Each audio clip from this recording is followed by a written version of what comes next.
You want to sit in silence like Artem and Travis do for a few minutes before they get going? Nah, because this is Let's not our first let's ever see. episode. Let's see if we're live. Good We know morning, we're live. everybody. We have faith in the software that we are using. Yes. Whew. Welcome to another episode of the Can-Am Connection. We are your co-host, Mr. Ryan Espy, and I'm your boy Chocolate Thunder. And should we start off with your soapbox? Oh my God. My soapbox could get a little, controversial because I also have to, you know what? I don't. I was going to say I got to pick my words carefully because I am the president of the Canadian Arm Wrestling Federation. But how can anybody ignore what's been going on lately with the World Arm Wrestling Federation? You can't. It seems like every week we're seeing more and more people just get banned. And now we're seeing it, and I told everyone this would happen. It's spilling over into East versus West. So WAF is now dictating, and Engen is okay with it. Why? Well, because he is. Sometimes you just kiss the ring and you hate yourself for it later. But we're at a situation now where Sabin Badalescu has been banned. Now we are talking about Sonev and Plamen being banned. Now that was a video where they were talking to Devin Laird, and they're talking about WAF banning them, and now they're not allowed to go to East versus West either, because WAF is in association with East versus West. If they're in association, then how can you tell them where they can and can't compete then? Well, I guess that's up to Engen and his backers. So Jay Clean says Engen doesn't have much of a choice. WAF helps him a bunch with East versus West. At what point does the balance switch from helping to hurting? That's the question. Because we're not talking about guys being banned for performance-enhancing drugs or anything like that.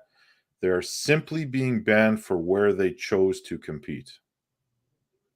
You know, this whole you would think that the minute you put this whole topic to rest, then all of a sudden something else happens. I'm like going, come on, you kidding me? You like here we go again, you know? Here's the ironic thing about it. The IFA may have just faded away at some point if WAF would have just shut up about everything and let things unfold. But they're not. They're continually firing shots across the bow. They're continuing to ban arm wrestlers.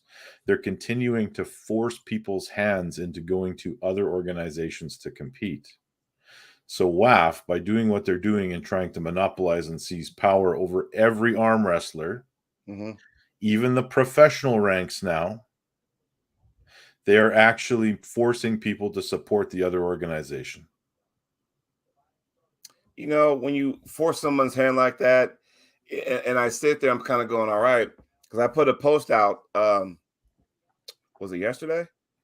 No, Saturday, and I put out, yes, Dean, exactly, greed. I put a post out there. Next year's IFA Nationals in the United States will be in Dayton, Ohio. I'm like, cool. You know, and everybody's excited. Hey, when? It'll be in April. I'm excited. And then all of a sudden, good friend of mine, he's a WAF, supporter, Josh Grant. And he says, we need to unify again. I'm like, I understand you're going. I understand one national, but I'm telling you, unify that. And, the WAF thing, look at WAF's doing, I understand. And you and I know WAF is not what it used to be, where like the top guys go there. It's almost to the point now where, and even now, if you win an IFA championship, it's like, yeah, but who was there? Okay, you go win a WAF championship, like, yeah, who wasn't banned? So, I mean, the argument can go both ways, How deep is it going to go? Because Canada right now is neutral. We were previously an IFA member, and all of this stuff coming out and all these things make me wonder why I ever, wanted to be neutral in the first place. Why not just stay with IFA, of course? So there were lies that were told to me personally from Asan and Murcha. They led us down a path and then pulled the rug out from under us. It's very frustrating. It's very frustrating. Why are they doing this? And at some point, all the stuff they used to say about IFA, like who was there? Well, it's going to flip. It's going to flip over the other way. WAF is still the toughest tournament in the world to win. And I'm, thankful that I had an opportunity to win 3 golds at that event. But I don't ever see at this point going back there ever again. Like, why would I want to do that? And how deep is it going to go? Meaning, when are they going to penalize arm wrestlers for competing against banned athletes? Because that's next. Are they going to start going after Sandris? Do they have the stones to go after Devin Larratt for competing against a banned athlete? Well, I mean, what are you going to do to him, though? He doesn't even go to Worlds anymore. So what are you going to do to him? Well, they're East versus West. They're influencing who's competing at East versus West. Right. I just don't think. I think that when you get to a point when an arm wrestler's, as big as Devin is or as big as Levon is, you kind of look the other way and you're like, well, maybe we shouldn't ban that guy. And that's my problem, is there's no consistency with it either. So if you're what you think and Dean's in the chat, Dean Welsh, because he went to the IFA Worlds, he went to France last year, and Dean, tell us your experience with IFA France. Look what he just posted. Oh, WAF threatened to ban the whole of Germany if one German athlete pulled an IFA. Come on, man. You see what I'm saying? Just when you thought another reason why this sport can't move forward. You could take your pick. Why is this sport almost on a lifeline? Because you got trolls that sit there and screw the sport. You got WAF doing what they do. And then if you got new athletes wanting to see what our sport's all about and they see this stuff, and it's like, wow, do I really want to, be involved in all that? Well, there's always this promise, like they're gaslighting us to no end. It's the promise of the Olympic Games, the promise of the World Combat Games, all of these things that they're throwing in front of people to maintain power and relevance. People need to start seeing through that stuff. Yeah, James Clark, I don't understand the point of going to WAF anymore. It's simple. Treat IFA as a new WAF, and WAF will be nothing. So, Ryan, you were there for the initial split, and what was that like? Because you were part of that. I was very, very new in the sport, but I was there. That was back when Bob O'Leary was in charge of WAF. Mr. Das from India and Mr. Bob O'Leary from the United States were kind of running WAF and running it in a way that people didn't like. The split happened. Basically, I believe Fred Roy was escorted out of the Congress meeting at gunpoint, removed by security, and that initiated the split. And it all happened because, and tell me if this sounds familiar, there was a world championship awarded to Thunder Bay, Ontario, and it was taken away at the last minute. And it was, I believe there was some potential funding involved and all that kind of stuff. But it was a messy split. It led to a new, and the weird thing is the semantics of it all is one group claimed to be WAF. The other one also claimed to be WAF. And they said, we never split. We are the real one. They kind of were, it was odd. But the new one, we'll call it the new one, the one that survived is the one that was not the corrupt organization that did all this other weird stuff. Right. So when James Clark says, or pardon me, yeah, no, there it is. I don't understand the point of going to WAF anymore. It's simple. Treat IFA as the new WAF and WAF will be nothing. Here is the problem. WAF organizations are recognized in countries that subsidize some arm wrestlers. There's monetary benefits to pulling with these organizations. That's a really hard hurdle to overcome. And as long as countries' organizations support the organization that goes to WAF, it's tough to convince the European countries to switch. Not all of them However, there are splits. There's lots of countries over there that have organizations that go to either, but they are run independently. That will not be helpful for, well, the United States, for example, has basically 2 qualifiers, 2 separate paths, and they make it pretty easy. But the threat of never going back to a WAF championship is starting to lose its edge. Like, I would try to maintain at one point in my career that I could still go back to WAF if I choose to do so.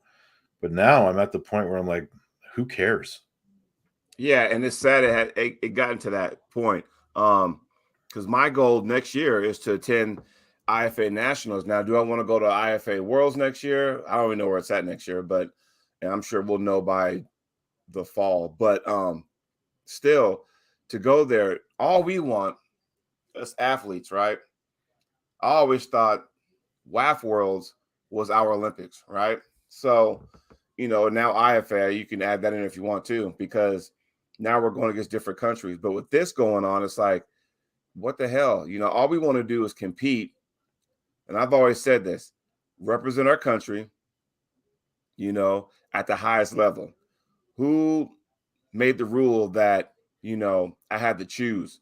You can't tell me what to do to represent my own country, And now we got like what's the one that Simon had down there in Costa Rica or something like that. So the North Americans, yeah, you go to that event and it's different countries, but it's like a left wing version of WAF or whatever type deal, Yeah. Well, I got to tell you, in the last 3 or 4 months that I've been in the position I'm in, it has been exhausting. Yeah. I cannot, like, the bullshit that has come out of that camp, and I have not even talked to IFA people. It's just constant gaslighting and, what's the next big thing? And, we're going to bring the Olympic or bring arm wrestling here to the World Championships. We're going to promise that to you now. Bullshit. Right. Okay, get out of here. Quit. And don't play on people's emotions because it's fucking wrong. Don't say, what would John Miazdik do to me, when you're going to talk to me about maintaining a relationship with an organization that has gone corrupt. It's not a fair statement. We do not know what somebody that's not here anymore would do in this situation. He might do exactly what we're doing now. We don't know that. So to play on people's emotions and do all this dirty stuff, I have lost complete respect for that organization, all of the top people in that organization, and I for sure have lost it for the people that are affiliated with that organization in Canada and the United States. Yep. And it's weird because I got friends who are on that side of the fence, on the WAF side. I mean, close friends of mine. It's almost like you got friends, but you got different opinions on politics and religion. You just don't bring it up. Yeah. I've had people on that side try to say, oh, you need to come to, the Unified Nationals, which is that path, I guess the United States path of going to WAF. I'm like, yeah, I don't want to sit there and get myself into some kind of bow tie to where, my hands are tied. I don't want to do that. I want to pull freely. If that means I want to pull at different organizations, I will, because guess what? Last I checked, WAF ain't paying me to fucking go to these events. I am. So you can't dictate where I go and where I compete. It's at this point now where, there's I understand why Rick Pinkney resigned as the president when we decided we were going to try to go back to WAF. I get it now. I had to experience it for myself. I had to see it with my own eyes. I get it. Here's the issue. Now, we have this situation where the powers that be have now said that anyone that participates at the CAWF Nationals, which is a neutral event, we don't qualify anyone for anything. If you want to go to WAF, you talk to Joey Costello. If you want to go to IFA, you talk to Rick Pinkney. Because Rick Pinkney is a staff member at these national championships, any other staff members have been threatened with being banned from WAF. Ban me. I don't care. Yeah. I don't care. Force our hand and force us to go down another path. Yeah. And I tell you, if the CAWF decides on mass to keep going down this path, I could do without me. I got one point before we put a bow tie on this. I want to ask you, Ryan, and I want to ask everybody in the chat. And thanks again for joining us. Do you think the way WAF is corrupt, now all these different leagues and organizations are more popular now, like East vs. West, King of Table now, the rebirth of Arm Wars, you got Arm Gods now. Do you think because of those events, those 4 organizations are flourishing, and you could throw in Monster Factory too if you want, that now the big names are going there instead of going to the WAF, and now WAF's like saying, okay, well, guess what? Now we're going to ban you. Hey, we're going to say, hey, Ingen, guess what? We're going to control that too. Do you think that might have anything to do with that, or am I just kind of out in left field? Well, I mean, they're forcing like Sonev and Sandris, who might be on the chopping block next. Who knows? Sabin. I mean, those guys. Obviously, they have no choice, right? But I think that you're going to see, like, Engen runs an event that is, probably the premier event in the world. But as WAF gets their dirty little fingers in there more and more, I think you're going to see, well, it's not going to help. We'll put it this way. It's not going to help his event. No. And I mean, where do they draw the line? They don't have the balls to ban the biggest names in the sport. They just don't. They start plucking from like within, yeah, and they're going to see what kind of reaction do we get. Like, let's just say, Sabin, you plug him. If Sandra's next, I'm like, okay, now you're starting to get to where some known, commodities are like being, reprimanded, so to speak. So, at what point do you reach the very, very top? They're probably going to start from the bottom and work their way up, Word, Drake. But I can tell you're getting upset. So let's go ahead and table this discussion, because I know something else is going to happen. We'll talk about it again. So, yeah, it'll be a weekly thing, I think, for the next little while. We'll see. So the Be Strong event that took place in Canada, I did not see it because I had Mr. Greg Sharp come to my house again over the weekend. We did some filming, and that's going to be pretty cool. And I'll get to that in a minute. But go ahead. Did you see the event? Only the matches, the 2 main matches, which were basically Sandris and Sonev on the right arm and Devin Larratt and Sonev on the left arm. The left arm match, I guess we can talk about that first. Yeah, Devin. I didn't hear who won. I didn't hear nothing. I'm like going, damn, Okay, well, it went pretty much about the way you might have expected the left arm match to go. Mm-hmm. We always get this little feeling that maybe this guy can beat Devin, but it was kind of dominant, man. I mean, Devin is looking bigger and freakier than he has in quite a while, and maybe ever. But the left arm looks massive. Like, he's, for somebody that's not training, man, his left arm's getting huge. Sonev was training. Not training. Yeah, even though on the table all the time. But he basically stood him up, and there was, if you can't finish Devin in match number 1, like, you are in trouble. You got to win the early matches, or you're not going to win anything. Right. So that's how it went. And then on the other one, we had a bit of a surprise. We had what was the final score of that one? Wasn't it 4-3? I have no idea. Chat, help me out here, but I believe it was, Sonev. I believe he won that 4-3. Jay Clean makes a good point here. Here it is. Sanders' dominance over Matt boosted Sanders' level higher than he actually is. That brings us back to the Matt Mask discussion. So, and then of course, Sonev also beat Matt. Both those guys have wins over Matt Mask. They go against each other. They were really well matched up.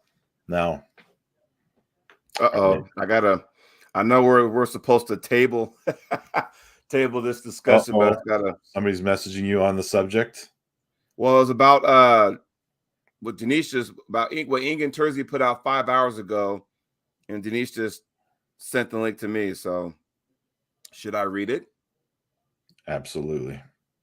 All right, everybody, bear with me, okay? This is from Ingen Terzi 5 hours ago off of Facebook. He says, okay, I think I need to say these, so I invite Jordan Septon, and I'm going to butcher these names. Yeah. Svetan Gashevsky, yeah, Playman, and it will cost me to not organize East vs. West as to organize East vs. West. I needed permission from the Turkish Federation, which is the member of WAF. People who lives over there think that rules in every country are the same as their countries, but not in the case. It's an official sport and responsibility given to the president of the federation by democratic elections of the clubs. Turkish Federation is under the sports ministry. It's also a member of the International Federation. According to the law, national federations follow the decisions of the International Federation. It's a lot of international words. And even if there wasn't such a problem, then I wouldn't allow to invite Giannis, Sandris, Ungerbayev, Zoliov, and many other WAF athletes because of being banned by WAF. Wow. So people who put blame on East vs. West about something that has nothing to do with East vs. West are actually trying to harm East vs. West because of their jealousy by using these kinds of reasons to hide behind instead of openly expressing their true reasons. Many years, they organize events, and now when arm wrestling is finally reaching the next level, they just cannot catch up and use all the other kinds of excuses to throw mud on East vs. West. Sorry, but your jealousy is your problem, and I will organize East vs. West as long as fans support what I am doing. I may quit someday, but it's not because of your dirty games. I may quit someday only if I feel that I brought it to the next level and let others to continue doing it. It's a flag race. I don't see this as a profession, but most likely a volunteering thing about something that I gave my life by loving it so much. So, he says, stop bitching about something great that happened to our sport and spend the energy to serve the sport better than I do. P.S. When I said jealousy, I don't address or mean our Bulgarian friends. I mean the people who are using their situation to attack East versus West. But nobody's really attacking East versus West, in my opinion. They're asking the questions why Ingen's going along with these bans, but he kind of has to. We know that. Right. But this is also the same attitude that WAF is, using to gaslight everyone. Stop bitching about all the stuff because we're giving you so much. You should be happy. Does that sound familiar at all? Like, yeah. be thankful for this little bit, even though there's all this other shit going on behind the scenes. No, I agree that East versus West is an amazing event, but Ingen he has no choice but to listen to the organizations that are supporting him and at the top of the food chain in Turkey. I get it. Unfortunately, you are being controlled in a sense by some tyrants. Yeah. And to think, Ryan, I was going to bust out with the newest top 10 right-handed rankings of the East versus West super heavyweight class. We're going to touch about that too, but we still can. Yeah, let's go there. You want to go there first, or you want to talk about your announcement? Well, we can talk about my announcement. Yeah, let's do that. Hey, before we get into this stuff, there's good news, great news. And you know what, my friend, I'm going to let you have the stage. I'm going to sit back and drink my coffee. Take over. So as you guys probably know, there is an organization that was formed in New Jersey. It's, I don't want to get it wrong now, so give me a second here. I'm going to keep you in suspense. Okay? I don't want to mess this up.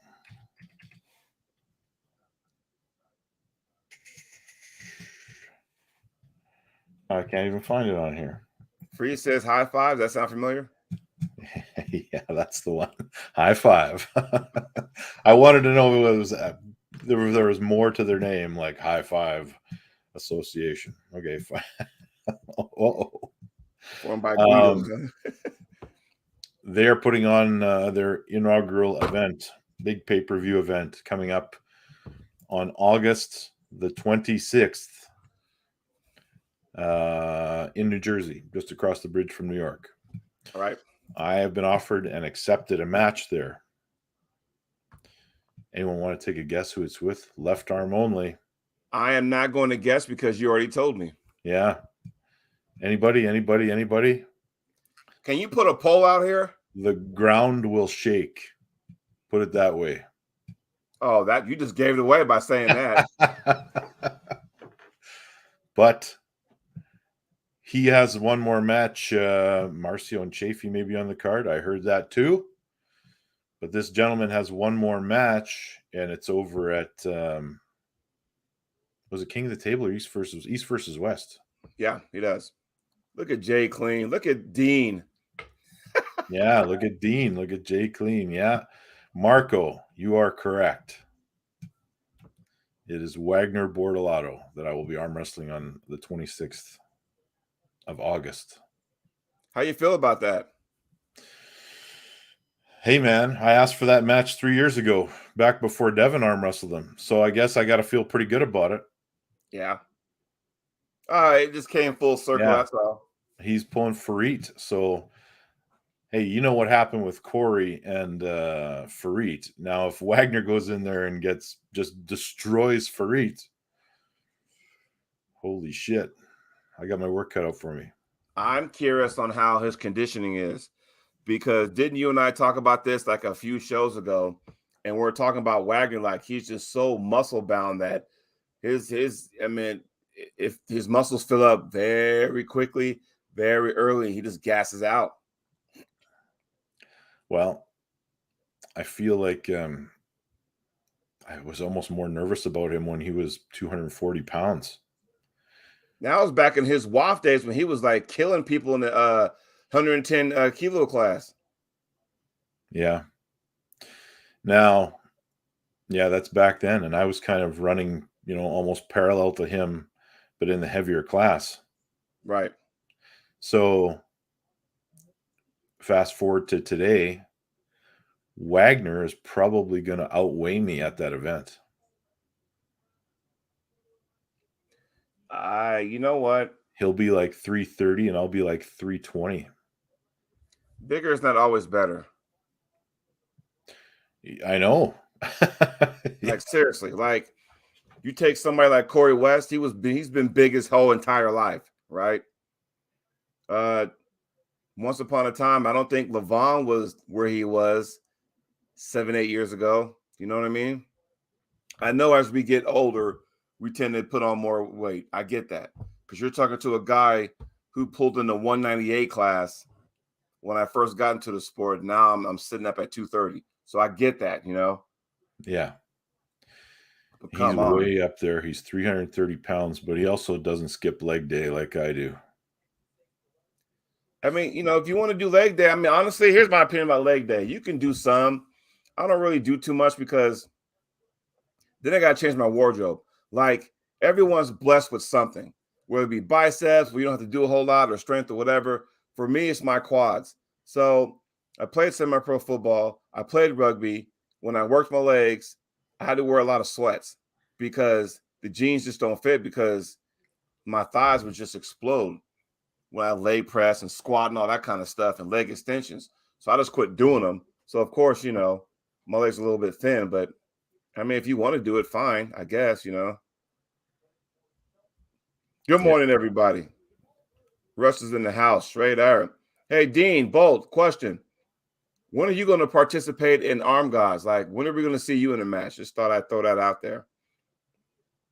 But I'm excited for you. So I know you have valid interest in this match coming up with, you said Farit and Wagner? Yeah, Farit and Wagner are coming up. I was just reading Stax's comment.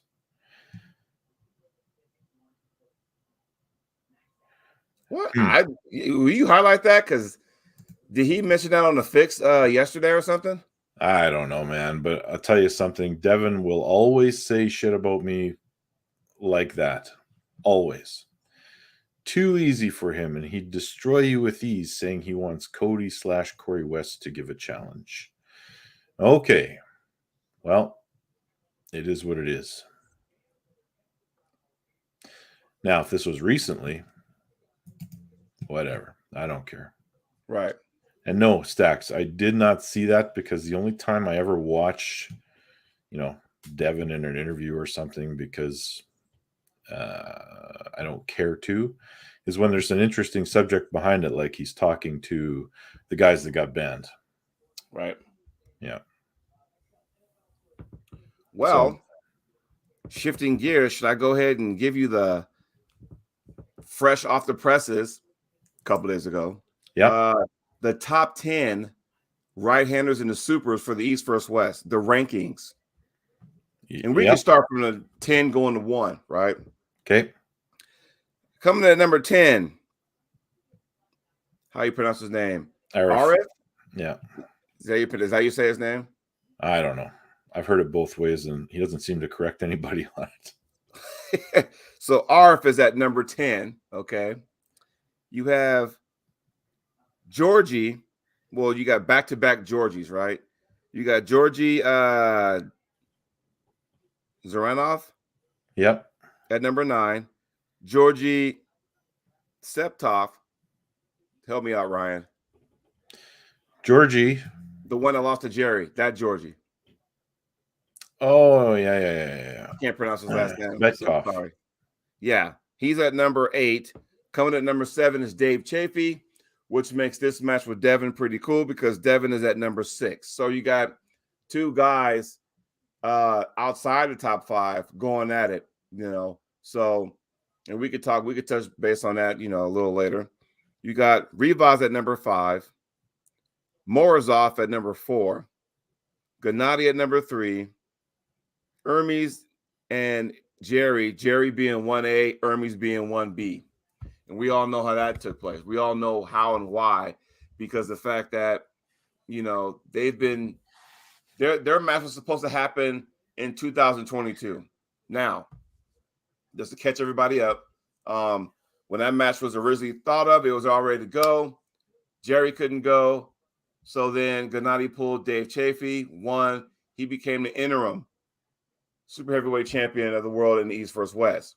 Now, fast forward, then I guess Hermes was ready to roll again, but then he ended up pulling Levon in an all-out war.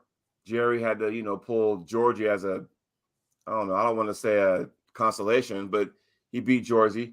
Not the best match of Jerry, but he won.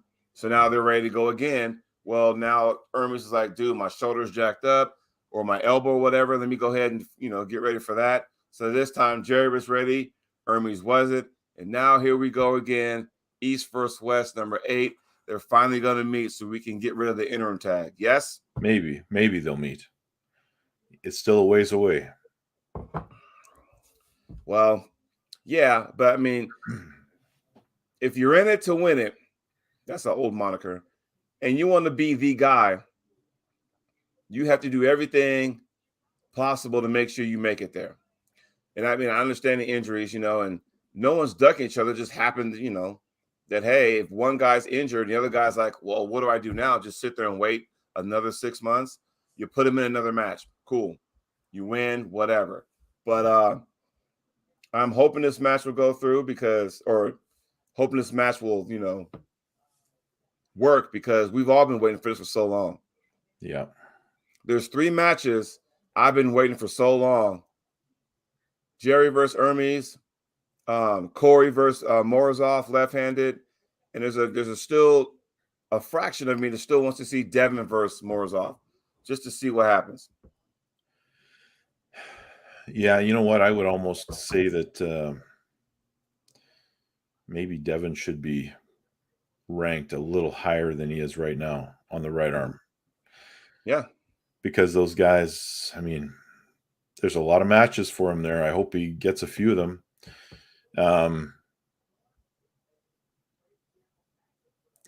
Jay Clean.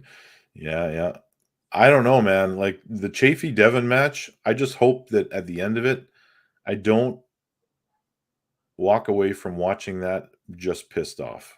You know what I'm saying? Yeah.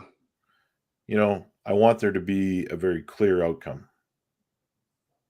Well, the theory of, hey, leave no doubt, right?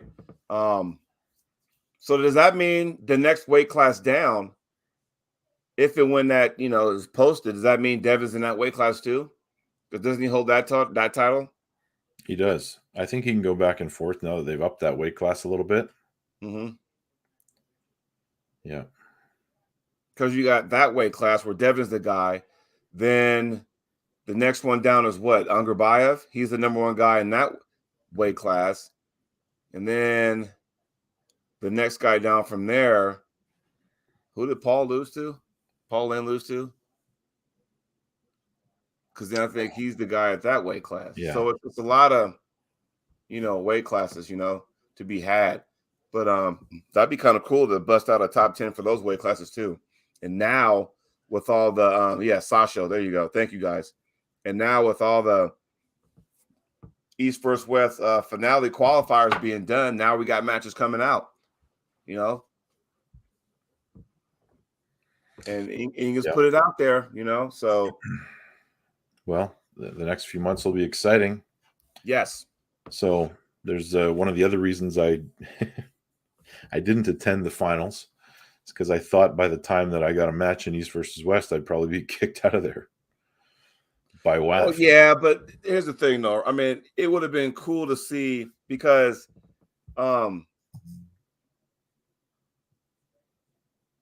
Rick Heidelberg was there. So that would have been like, oh, all right, just like old times. You know what I mean? Yeah. Yeah. No, it would have been fun, but whatever. Yeah. It has come and gone. Right. So we got the Nationals in about, in a few weeks here. So how you feeling about that? It's going to be interesting only because I'm not going there thinking about competing. I'm going there thinking about politics. Oh, come on, man. Earl Wilson's waiting for you, man. I know he is. I'll be ready for him. But that's where my mind's at right now with doing all this stuff. So I didn't know you guys had a second national too, because didn't you say you had a CA? No, there's only one. CAWF Nationals is the only national championship for now in Canada. Okay. I would not be shocked if somebody decided to try to fire up a second one just for WAF. Okay. I thought you said, and I misunderstood you. I thought you said there was one, but it didn't lead to anything. Okay. Well, there is. The CAWF Nationals is not a qualifier. Okay. So it'd be a good place to start if people are thinking about who they're taking on their team. Right. But you don't qualify for either world championship by going. And I believe if you just want to go to IFA, you can. However, if you want to go to WAF, you need to talk to somebody else. Right. Yeah. This is true. And by the way, people, just so we're all clear, the WAF Worlds this year will be in Kazakhstan. Yes. Yep.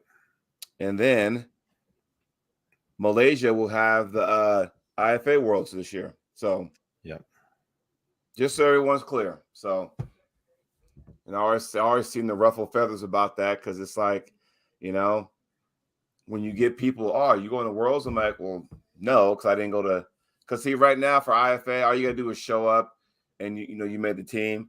Where in years past, it was the top two that won on the podium automatically got on Team USA. That's how it used to be. But now with IFA trying to establish themselves, so they're trying to do that, Yeah. And cool, But then because WAF is WAF, and from a United States standpoint, are we sending our best?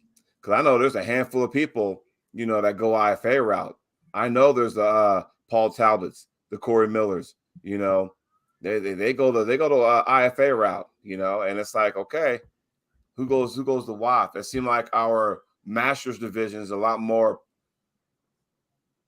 prevalent in WAF than our open competitors. Yeah.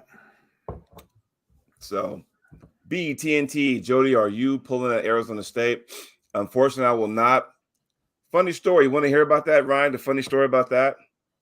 I do. So, the weekend of July 15th, by the way, everybody, Arizona State's outside of Phoenix, Arizona. Last year, a great card. This year is going to be an awesome card because Sanders will be in the house along with Coach Ray and Giannis and all the people will be there. It's going to be awesome.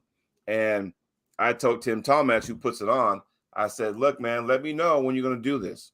And now this is not Tim's fault, so I don't want anybody taking this out of context. He was like, nah, maybe I might do in April. Well, I don't know, maybe May. I'm like, you better figure it out, man, because the family, wife, my kids, mother-in-law, sister-in-law, niece, and nephew with their respective others are going on vacation. So figure it out. Didn't hear anything. And then I said, all right, so what are we going to do on vacation? Hey, we're going July 15th. Cool. No big deal. Swear to God, week and a half later, Tim's like, hey, Arizona State, July 15th. I'm like going, you son of a bitch. Because that's when I'm going on vacation, right? Now, You want to know the funny part about all that is? Our family vacation is in the same goddamn city as Arizona State Championships will be. Right? So you figure easy. Oh man, just go ahead and go, to the, here's the thing. I don't want my entire family sitting through a tournament. I'm going to be up there, whether I'm competing or, announcing or whatever. And then, I don't want them to just waste their time with that, right? Or worst case scenario, wife's like, babe, I'm going to drop you off. Go do your arm wrestling thing. The rest of us are going to the Grand Canyon. Oh, fuck this. So now I'm thinking, okay, I don't want to miss that. So that's where I'm at right now. So to answer your question, BTNT, I will be in the area, but I will not be at the event. So that's how that goes. Wow. Well, you can't do them all. You can't do them all. And besides, I got other stuff coming up, and I got my own tournament coming up in 2 weeks. So my anxiety is kicking up now. It's at a high right now. So that's June 24th, which is the same day as what? King of the Table? Yeah. So what I'll probably do is order it, but don't watch it. So I'll be at my event, and then I can always go back and watch it. So that way we have something to talk about. Then after that, I am going to just train, see if I can get this pain out of my wrist on my right, because that's where I will be in Utah, the last World Series of Arm Wrestling qualifier. You guys know about that, right, Ryan? In the chat, you know about that. Put on by Greg Sharp. Yes, I do. Yeah. Yes, last year it was named Locked and Loaded. He did like a little, I don't want to say Game of Arms, but he did like a filming of it. And season 1, season 2 is going to be World Series of Arm Wrestling. So Greg Sharp and his camera guys came over to my house on Saturday, which is why I didn't watch the Sonov matches, and did some filming. And I'll tell you what, when you do that kind of stuff, and I didn't realize how long it would take. It took basically all day. Like, wow, Yes, Record Arms, because there's 4 of them. So you got one in Texas, right? I believe Dallas, or no, Fort Worth, in that area. July 8th, right? I want to say the next one's the 22nd in New York. Then you got one August 26th in Riverside. And then the one I'm going to, September 9th, in Roy, Utah, right outside of Salt Lake City. So you basically got a east, west, north, south regions all broken up, with the finale taking place November 4th in San Diego, California.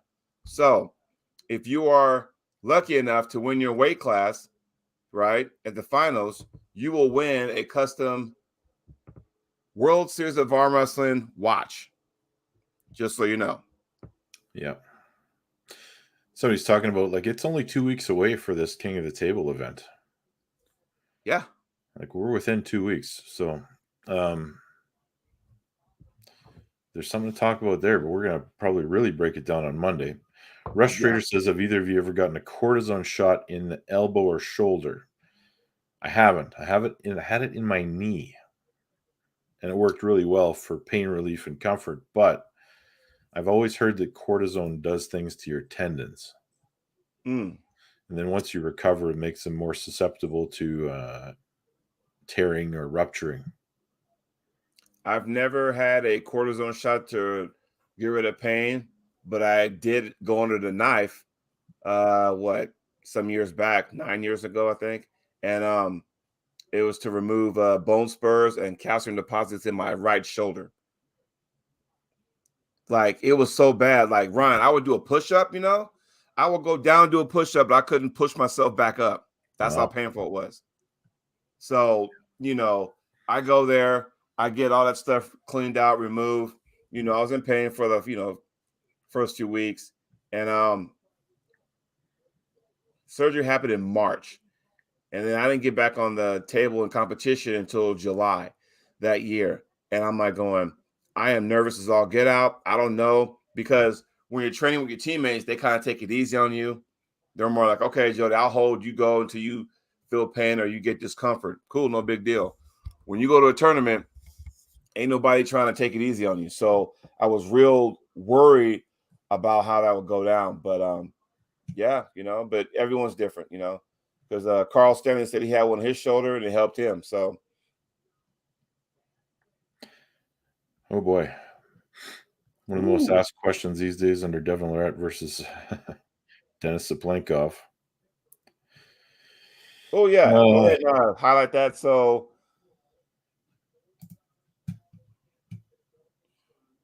Devin versus. Is it falling apart? I did. Well, I listened to something actually this morning on one of those YouTube strongman sites or whatever, and they were talking about Denis, how he's preparing for Devin no matter what, even though he has the rematch with Gennady and this, that, and the other. It may or may not fall through. So there's for some reason he feels like there's some issues going on with that it may not even happen. But he's going to train like it is. Yeah. So, I'm not sure where that's going, but yeah, I mean, do you think Devin's overdoing it though? No, I think he can probably handle it. So, you got to remember he arm wrestles more than anyone. Yeah. So I think he's going to be just fine. And he does that at a high level too. And he says he wants to beat Dave and Gennady first. I think the longer Denis waits, the better it is for Denis. Yeah, because he's not really pulling them. I mean, he's training. But he's not like, intense, tournament stuff, And, with him now, like, okay, I want to make sure I'm ready for Dave. So any match I take now is going to be left-handed, things like that. Yeah. And when is that Gennady match? Is that what? I don't know, but I'm with Jay Clean on this one. Not a huge fan of the rematch. I mean, it's yeah. Why? Well, what's the narrative? That the referees had too much of a role in deciding the outcome of the match? Is that the narrative behind the whole thing? Well, let me ask you this then. I hate to ask a question with a question, but there are some other matches that the refs played a part in, and those matches didn't get. There were no rematches for those. Just saying. Yeah. Mm-hmm. So why is all of a sudden because it's Devin, and he? I don't want to say he has some kind of mind control, but for some reason or another, here we are. Here we are. Here we are indeed. Yeah, Jay Clean, I agree. I don't want to see no immediate rematches because then you slow down opportunities to see. Like I said, I still want to see Devin and Hermes at some point. So why would you go rematch, Gennady again? It's a fair point. Why would you do that? I mean, at some point, and I'll say this, and I like to comment that Denis needs another opponent. Prior to that, Well, Dennis only has one match since he's been back, and that was just a whitewash of John Brzenk. But you mark my words, either by the end of this year or toward the end of this year or the first part of next year in 2024, you will see Alexei Vovoda have a match. Yep. That's what you see. I got a question though. Whatever, because if you remember the top 8, that was like what, 3-4 years ago? Oh yeah, it's been a while. And a lot of those same pullers are, in the East versus West, because you had Laban, Vitali, you had you got Trubin. I don't know what he's doing nowadays, but yeah, where the hell has he been? I don't know. You had Unger Bayev, all these other guys. You even had Tim Bresnan in there. Where are those guys at? But Bayev, where are they at? I mean, Bayev came off an injury. He pulled, then he got like re-injured when he pulled Paul in. But where are those guys from the top 8? Where are those guys at now? Or I should say, why haven't they been called? Well, we kind of were. Jake Clean says Trubin is busy hurting himself. I have seen, we're asking the question. I was asking the question, I think, a couple weeks ago, where is Igor at all? And then all of a sudden I see him. Maybe my phone's just listening to me, but he's starting to push arm wrestling equipment again. So hopefully Handles or handles? I don't know, it was handles or something, or the machines he sells, but I've seen his name pop up a few times. Is he going to get back into promoting? I don't know. But PAL would be a welcome return given the fact that of all this weird business with WAF. I mean, there'd be a lot of opportunity for him to come in here and do something. Because then it's like, where's Trubin been? Will we see Alex Kardecka again? Just stuff like that. Yeah. And people forget about people quickly in this sport. If you're gone for 6 months in this sport, it's almost like you've been gone for 6 years. Yeah. That's how arm wrestling works in society. That's unfortunate, but it's true though. And it was cool to see those guys. But I tell you what, there is one match at the East versus West I am so looking forward to. And you know how like you have those matches, you don't know who to pick, right? What's your match? The match I will not pick because I don't know. 1 minute I'm this way, next minute I'm that way, and the other minute I'm throwing my hands up. I don't even know. When you have Mendigas Terrasaitis against Giannis Amulins, and I'm telling you, I do not know who to pick. Yeah, you know what? I agree with you. That's a tough one to pick, man. That's I will pick somebody when we get to that point in our show. I will make a pick, but right now it's tough. I mean, Giannis has been less active. Coaching. Terrasaitis has been pretty active. He's out there doing things. Jay Clean says Mendogas is a heavy favorite, in my opinion. Fair point. Yeah, he probably is a heavy favorite. I'm not counting out Giannis at all, though. Well, in Giannis's case or his defense, when you have people like Coach Ray and Sanders in your camp, you tend to kind of lean on them and kind of go help get those guys prepared for their matches. Because Giannis is helping Coach Ray get ready for isn't he pulling Artem? Yeah, I think so. And Artem also is pulling Ryan Bowen. So Artem is like all over the place now these days. So, when you have those kind of people, man, they're but the thing is, what makes it so tough is that you got two people that are so cerebral in this sport. Like they are so smart. They know where you're going just by you gripping up, and they'll tell you, I know where you're going. But what do you do when you have somebody who's just as smart as you are? Then what? Yes, you're right. Sorry, Jay Clinton. Yeah, Coach Ray is pulling Inga. You're right. My mistake. But yes, I mean, I'm sure, Giannis is getting Coach Ray mentally prepared. I don't care how much pronation Ingan does, whatever. That's going to be an interesting match. But again, I'm like going, what does happen? Because it's hard. It is hard. But what do you do? Yeah. So Ryan, you should start being happy, man. I know that WAP thing kind of got you in a.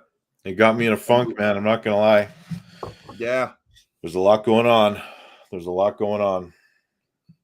This is why you stay clear, man. Just stay focused. Hey, and we've been on here for 55 minutes and 38 seconds, and that one quote about you and Terrence Hopperman. That's cool. Well, yeah, there was one. Oh, did I miss it? Yeah, somebody threw that out there. So it's still out there. I mean, it's still a possibility. But if that match does happen, that will be before your match with Wagner. Yeah, a couple weeks before. Okay. Wow. We will see. You're busy, my man. You're busy. Your I am training's busy. going good, though? Yeah, it's going well. Good. I'm glad. Everybody, what do y'all think? Ryan and the Brazilian, what they used to call him, Brazilian God or something like that? Terremoto. Yeah. So Jack Jesus, whatever you want to call him. Right. I mean, to say he does not resemble Jesus anymore, though. No. He did when he was skinny. Right. But now, I mean, he's losing hair now, and but his hair is thinning. But he shaved his head now. Oh, did he? Yeah. Oh, that's weird. He's got the big beard with the shaved head. Oh, he's going Michael Todd now, huh? Okay.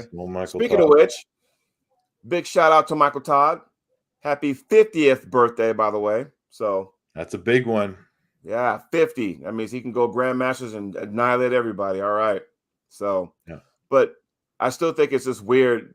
That comment still sticks to me, Ryan, when you said he may come into that match weighing more than you. And I'm just like, wow.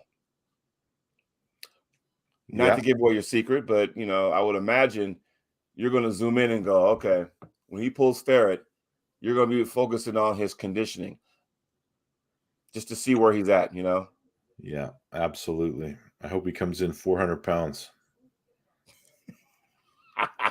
Eat all the steak you want, buddy. Eat all the steak you want. Yeah. Anything else you want to touch base on? No, my man. I got a real busy day still ahead of me here, and it's we're about 8 hours in now already, so we got to keep on going. So let's wrap her up. I think I'm gonna ask Ingan, hey, do you have any more top tens? And maybe we can put that out there, because then next week we'll be talking about our picks for King of the Table. Yes. Yes, we will, and I'm sure all the nonsense will ramp up. Only 3 matches, but yeah, there'll be a lot going on. So, but it's a Devin match, and it's a high-profile one, so you're going to see lots of stuff out there. We got 2 minutes, minute and a half. Your theory about all the smack talking he's doing is at what point does it say, okay, it's enough? At what point does who say it's enough? Just the way Devin does it, I think that time has come and gone. I mean, it's starting to maybe turn some people off. So right. It used to be a lot more popular than it is, but I mean, he's still Devin. Right. Yeah. Come on, Chafee. Don't let him get under your skin. So, well, but again, guys and girls, we will touch base on that. You will have our picks next Monday, same time, same station. So, from Tom Zink to Rick Martel, we will see you next Monday, 9 a.m. Pacific, 11 a.m. Central Time.